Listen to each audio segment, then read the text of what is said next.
And we have some breaking news on this story. Just moments ago, CBC News spoke with the man featured in the podcast. And our own Evan Dyer is back with an update on this developing story. Hey, Evan, thanks for being here. So what did he say? Well, just in the last few minutes, really, my colleagues John Lancaster and Nazim Baksh, who had originally discovered this man, caught up with him. He was at his parents' restaurant in Oakville, and they had a long interview, and they asked him about the confession that he made in that podcast and why it was different from what he told us in an interview in September of last year. He was very emotional. He cried at one point during this interview. He denied the murder. He said that he had made that up in the podcast to the New York Times, and he claimed that he was projecting. These are events that he says he witnessed, but he was not the person pulling the trigger. He says he instead changed a third-person story to a first-person story. I'll come back to that in a moment. He did confess to one element of the podcast, which was a meeting in March 2014.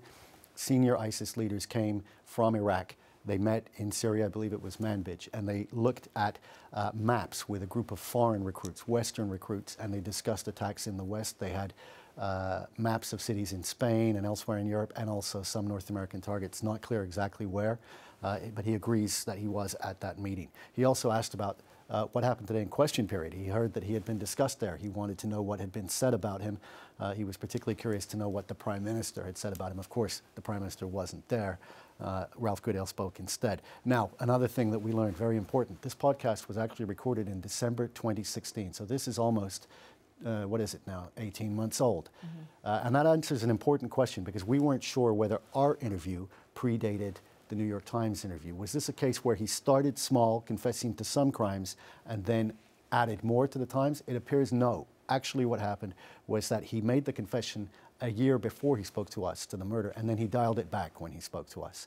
So, you know, that doesn't bring us any closer to knowing the truth of this. The only thing we can really say is that he's lying to somebody here. That we can say for sure. Did he say why? Well, we asked about the motive, and John and Nazim asked, they say at least 4 times, why would you admit to a murder that you didn't carry out? Now, it's important to say that after he left Syria, he didn't come back to Canada. He went instead to Pakistan, and in Pakistan he experimented with a lot of drugs. He says he took heroin, he took ketamine, and then he came back to Canada just 2 or 3 weeks before giving this interview to the New York Times. And his only explanation for his motive in lying about this is that he was messed up. So we have to examine both of these lies, I guess, and ask, why would anybody do this? I mean, I think it's fairly clear why he would lie to us. Nobody normally would confess to a murder unless they had to. The explanation for why he lied to the New York Times is this sort of drug-addled brain, projecting, feeling pressure to give a good story from the journalist, a confession that she said would be a gift to her, he says. Really, we don't know. One more important thing, though, to add about this. He was contacted last time by Canadian Security Services back in September of last year, the RCMP. He says that's the last time that anyone was in touch with him until today.